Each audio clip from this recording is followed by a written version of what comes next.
রাজ্যে একের পর এক আদালতে বোমাতঙ্ক, যে বোমাতঙ্কের জেরে একেবারে আদালত খালি করে দেওয়া হলো। বিচারক থেকে শুরু করে বিচারপ্রার্থীরা, কলকাতার নগর দায়রা আদালত থেকে শুরু করে রাজ্য জুড়ে বিভিন্ন জায়গায় এই ছবি ধরা পড়লো। 6টি ছবি আপনাদের সামনে রেখেছি। কলকাতার নগর দায়রা আদালত থেকে শুরু করে আসানসোল আদালত, দুর্গাপুর মহকুমা আদালত, চুঁচুড়া, আরামবাগ থেকে বহরমপুর আদালত, অর্থাৎ একাধিক জেলায় এই ছবি দেখা গিয়েছে। কোথাও ইমেল মারফত বোমা থাকার খবর জানানো হয়, কোথাও ফোন করে উড়িয়ে দেওয়ার হুমকি দেওয়া হয়, আর তারপরই আতঙ্ক ছড়িয়ে পড়ে।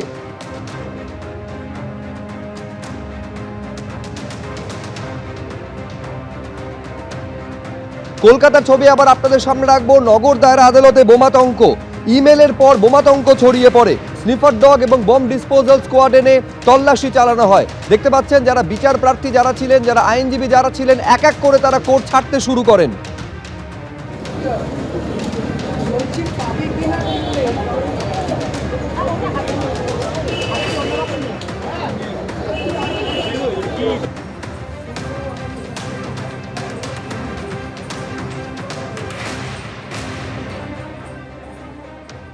হঠাৎ কোর্টে একটা মেল এসছে, যে মেলে বলেছে যে কোর্টের কোনো জায়গায় বম রাখা আছে এবং এই রাখা থাকার ফলে যেটা একটা বা একটার কাছাকাছি, দুপুর একটার কাছাকাছি বাস্ট হতে পারে।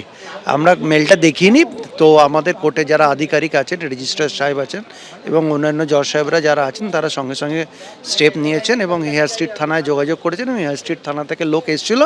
আমরা দেখলাম সব জায়গায় সার্চ করলো, ওদের BDS team, bomb disposal squad team সব সার্চ ফার্চ করে যেটা শুনতে পারলাম যে কিছু পাওয়া যায়নি। এবং সিটি সেশন কোর্ট অর্থাৎ নগর দায়রা আদালতের পাশাপাশি ব্যাংশাল কোর্টেও এই বোমাতঙ্কের ছবি ধরা পড়ে।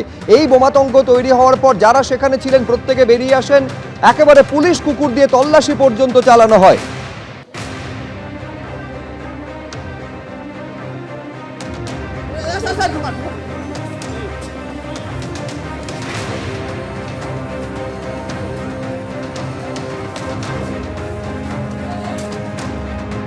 অর্থাৎ শুধু কলকাতা শহরেরই দুটি কোর্ট, একটা হচ্ছে নগর দায়রা আদালত এবং ব্যাংশাল আদালতে এই বোমাতঙ্ক ছড়িয়ে পড়ে। দূরভিসন্ধি থেকে এটা করা হয়েছে, কোথা থেকে করা হয়েছে, কে বা কারা জড়িয়ে রয়েছেন, প্রত্যেকটা খতিয়ে দেখা হচ্ছে। সাইবার সেল খতিয়ে দেখছে বলে জানিয়েছেন কলকাতার পুলিশ কমিশনার।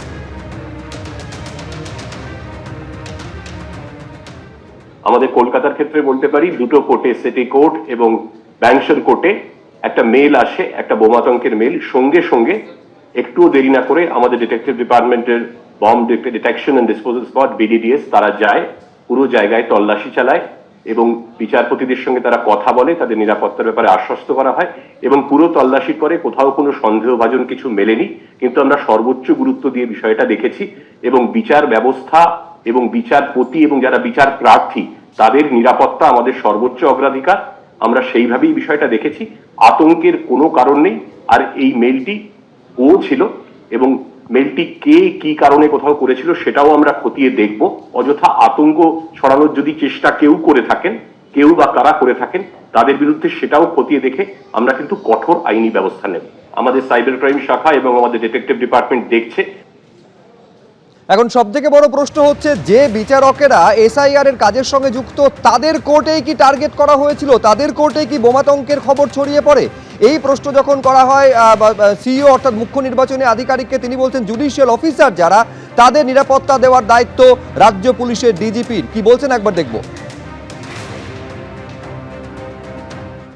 পুলিশ দেখবেই, যেটা আছে police duty bound to provide safety security to each and every person. আর একটা জুডিশিয়ারি আছে, ওনারা একটা কাজ করছে সুপ্রিম কোর্ট অর্ডার নিয়ে আর স্টেটে হাইকোর্ট অর্ডার নিয়ে, তো ওদের নিরাপত্তা তো থাকতেই হবে। মানে সেন্ট্রাল ফোর্সকে নিয়ে আমরা নিরাপত্তা কি দেবো? সেন্ট্রাল ফোর্সকে দিয়ে ডিজিপি নিরাপত্তা দেবেন। ডিজিপি যেখানে রিকোয়েস্ট করবেন, যেখানে প্রয়োজন হবে নিয়ে যাবেন, ওনার ডিসপোজালে আছে। আমরা তো ইন্ডিপেন্ডেন্টলি এখন ইউজ করবো না সেন্ট্রাল ফোর্স। ডিজিপিতে বললেন কি স্টেট পুলিশ সাফিসিয়েন্ট আছে, যেখানে যেখানে প্রয়োজন হবে উনি ইউজ করবেন, ওনার কাছে রিসোর্স আছে, ওনাকে তো রেজাল্ট দিতে হবে, সেফটি সিকিউরিটি প্রোভাইড করতে হবে।